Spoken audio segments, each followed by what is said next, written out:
Hey, hope I didn't catch you at a bad time, but this is important. Since you have a room now, I'm going to move in with you. Make sure you have that room cleaned and all set up for me. Hi, Francine. Extra room. I know you're not talking about Riley's room. There's no way you would think it would be okay to talk to me like that when the soil hasn't even settled over her grave. The funeral just ended. I know that. I was being polite and waiting for the funeral to be over to talk to you about it. You're already past your prime, so you won't be able to have another child, right? So there's no point in you keeping all that kid stuff. It's not good for you to keep old and useless things. It brings a bad vibe to the house. There's no use holding on to the past, so just throw everything away. It's the right thing to do. What the hell are you saying?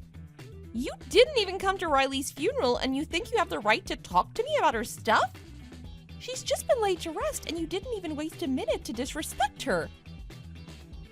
I don't like going to dreary and drab things like funerals. Those events always have so much bad energy. She was your granddaughter. It was your chance to say your final goodbye to her. I already said goodbye to her the last time I saw her, when she was alive. So there was no point for me to go and see her now that she's dead. She won't even be able to hear me or respond, so why waste my time and energy? But you'll never see her again. I won't ever see her again. I don't get it. I never had the urge to go see her when she was alive, so why should I want to go when she's just lying there? It's not like she was a pretty thing. She got her looks from you. How can you even say something like that? And don't even get me started about the way she died. Dying while trying to save a dirty stray cat on the road is just so dumb. Of course you'd get hit by a truck doing something like that. I can't believe you never bothered to teach her that. Stop it. Stop talking about her like that. I guess dumb just runs in your side of the family. If you think about it, it's actually comical. Francine, will you just please stop? Travis and I are still having a hard enough time accepting that she's gone. I can't ever see her or hug her or hear her voice again. When are you going to stop going on and on about her? She's not here anymore. Just let it go and move on.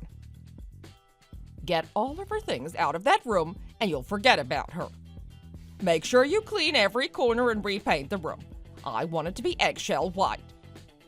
I'm not doing that. The only thing you're not doing is your makeup.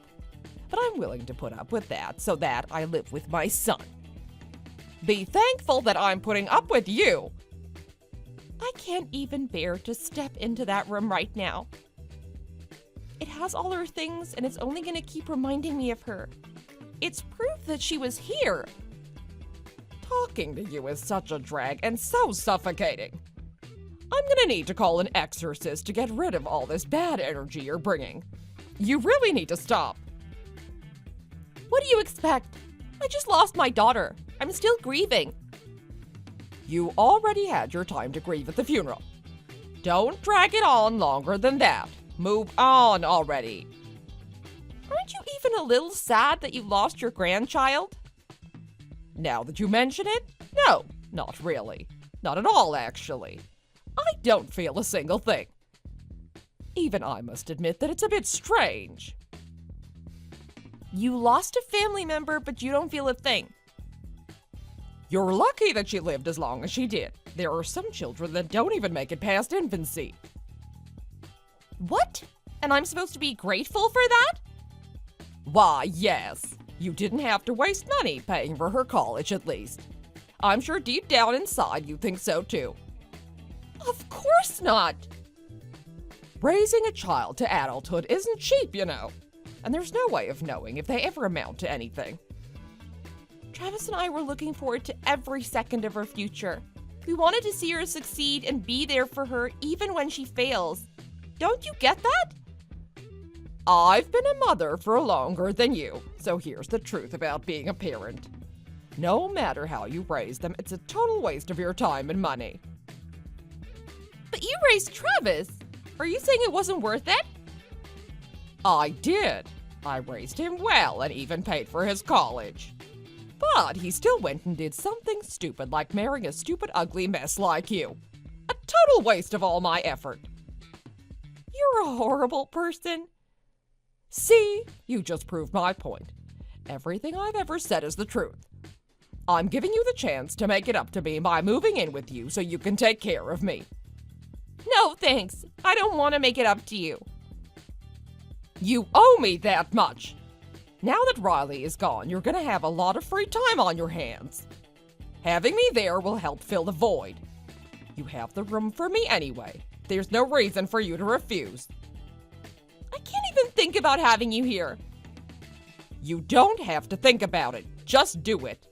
Cleaning out that room will help you move forward. It'll be good for everyone.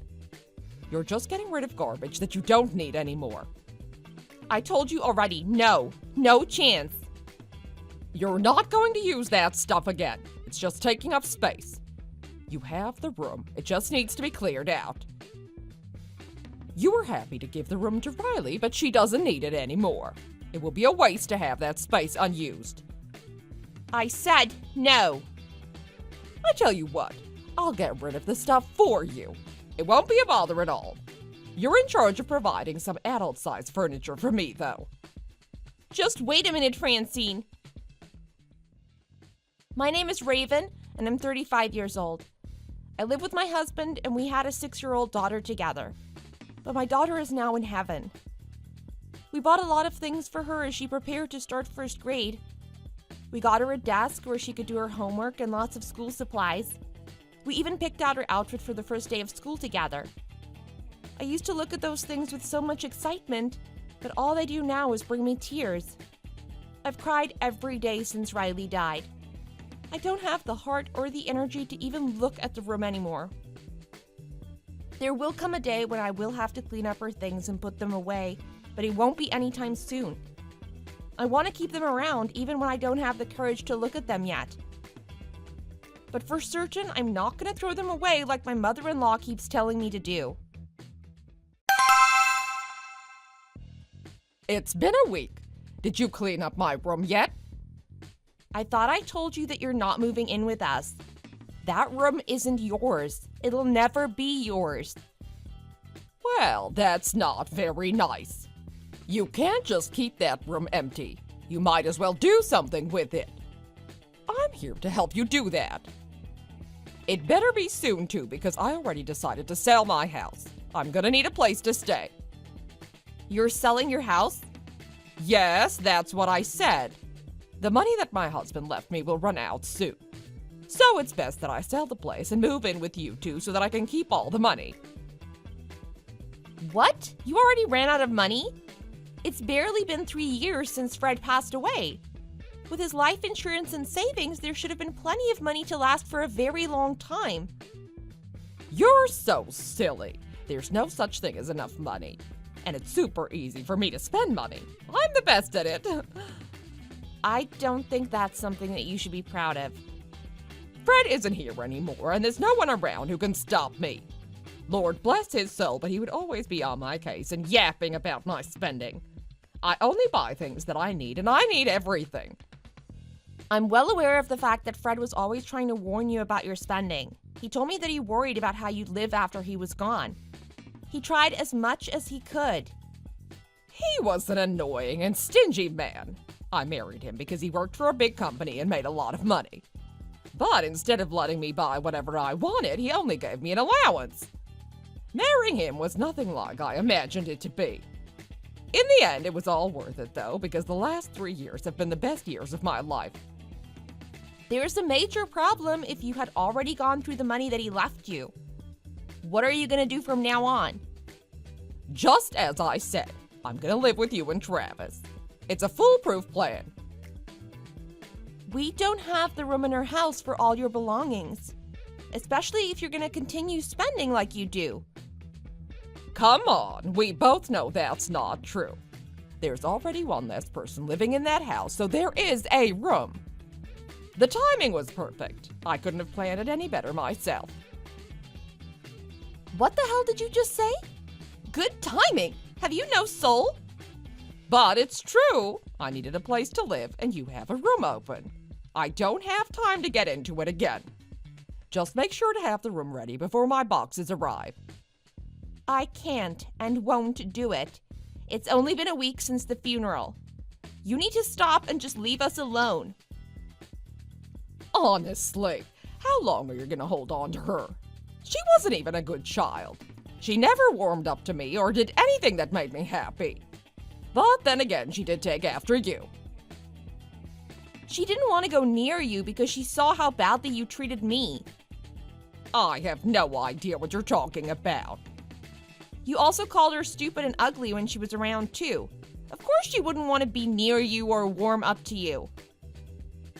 The apple doesn't fall far from the tree. You and your daughter are both ugly things. She was my beautiful little girl. I'm going to treasure everything that she has left behind and I'm never going to throw them away. To be honest, I don't care what you do with her things as long as you get them out of the damn room. Besides, you need to prioritize your elders before your child and prioritize the living over the dead. Hurry up and get that room cleaned out. I'm not going to listen to you. You have to. I already sold the house and have a move-out date set. I'm going to hire a moving company to move my stuff to your house soon. I'm not going to let you do that. I don't remember asking you to let me do anything. I'm telling you how it is. The movers are coming, and I'm moving into that room. All my things are very valuable and cost more than anything you will ever be able to afford. So tell the movers to be extra careful when they unload my things. I'm not going to even let the movers in. I'm not letting you leave your stuff in my house. We will not live with you, Francine. By the way, don't think you'll get your way if you talk to Travis about it. We are in total agreement on this point. Are you trying to tell me what I can or cannot talk about with my son? You're not his spokesperson. He can tell me what he thinks himself. He doesn't need you to speak for him. Like I said, I wasn't asking for your permission to live with you. I was telling you. You two are in no position to say no to me. We do. It is our house. Yes, but Travis is my son. Everything he owns also belongs to me, and I have authority over him and you. You might be his mother biologically, but you were never a real mother to him. That's what Travis said to me just now. That doesn't change anything in this matter. And his opinion doesn't matter to me anyway. Don't bore me with such insignificant and unnecessary details. Oh, I almost forgot to mention.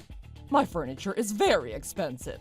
If there is even a little scratch on one of them, I'm going to hold you responsible. You'll need to pay for the repairs or replacement, whichever option I see fit. That is enough. For the last time, we're not letting you move in with us.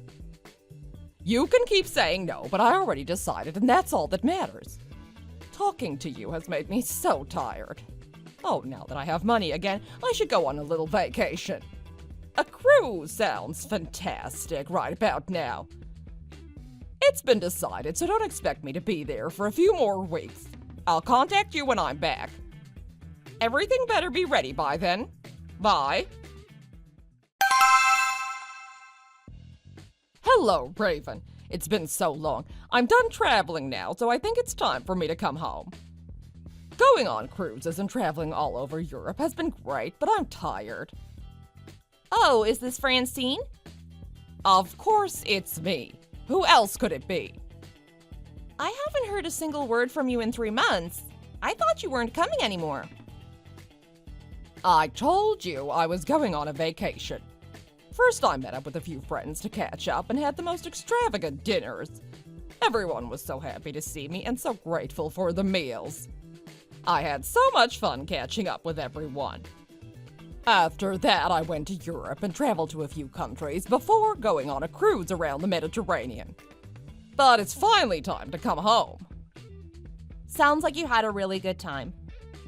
I did. You can tell that I did. I had all that money from the house and I spared no expenses. I got all the best things that money could buy. Wait, don't tell me that you spent all the money in just 3 months. Why are you still surprised? I thought you knew me better than that. Most of it is gone. I think I still have a couple $100 and some change. That's true. I shouldn't be surprised. I didn't message you to talk about that. You had 3 months to get my things in order. Is it all done like it should be? I know you're not used to having brand name things. I hope you didn't try to steal any of it. If even one ring or brooch is missing, I'm gonna know. I might have a big collection, but I know every single piece. I wouldn't know because I haven't seen it. What's that supposed to mean? You didn't open any of the boxes. You just left them in the room. Oh, you're so lazy and useless. Can't even do a single thing that I ask, even though I know you had the time to do it. Don't tell me you still haven't thrown away the other stuff. Those things are useless and are just in the way. Don't worry, I threw away all the useless stuff that was in the way.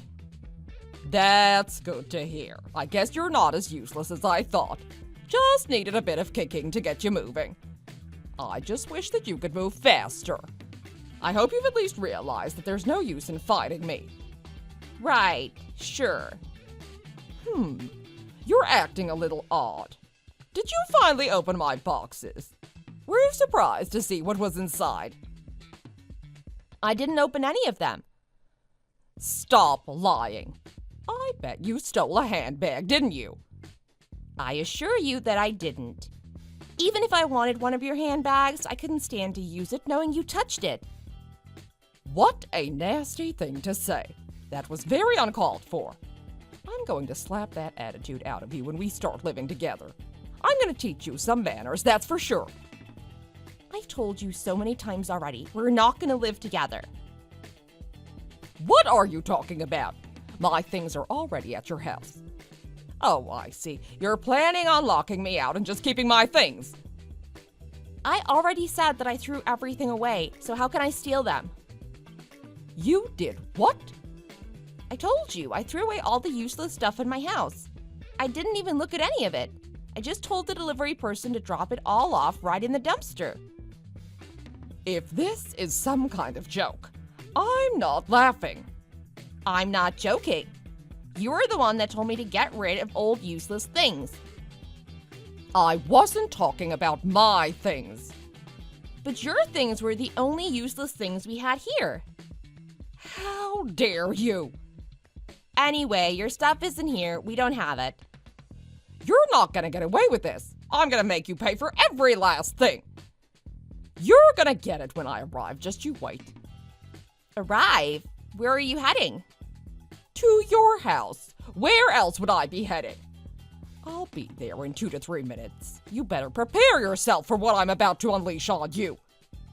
What on earth? Raven, what is the meaning of this? Meaning of what? You said that you'll get here in 2 to 3 minutes, right? I'm waiting right here.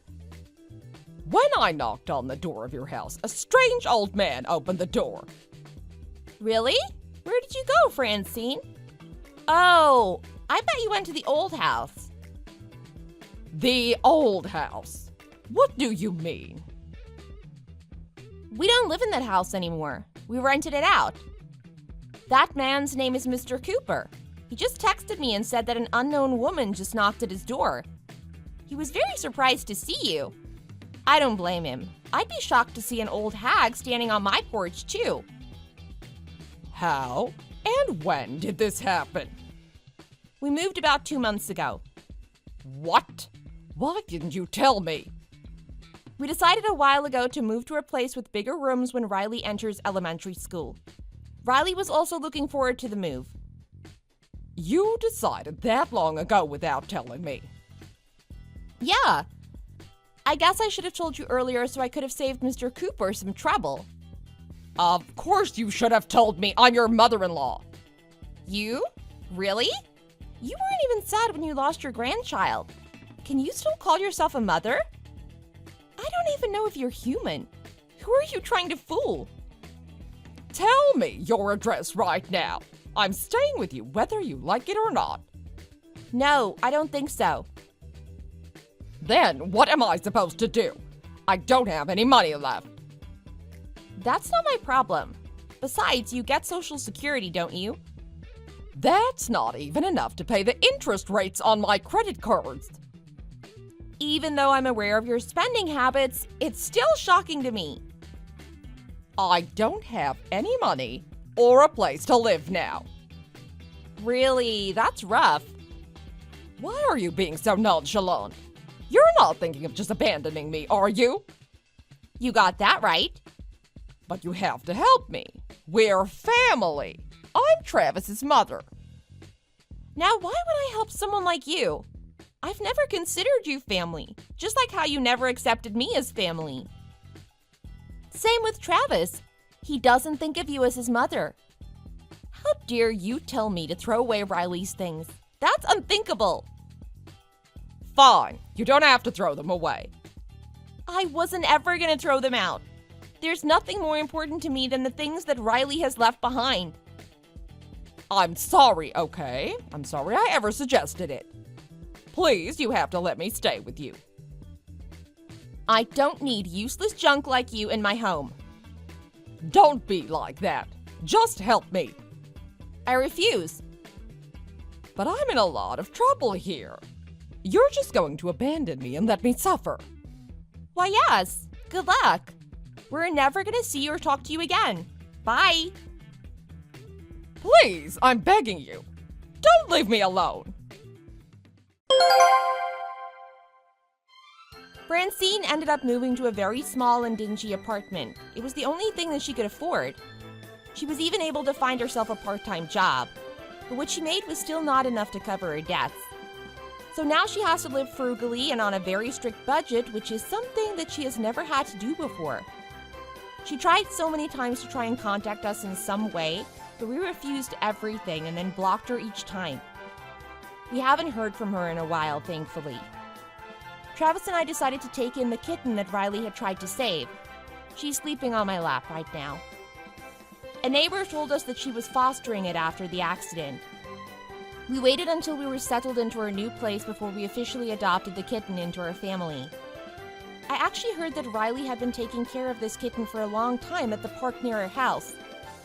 Riley was so kind and gentle. I miss her so much. Travis and I are doing our best to keep her memories alive.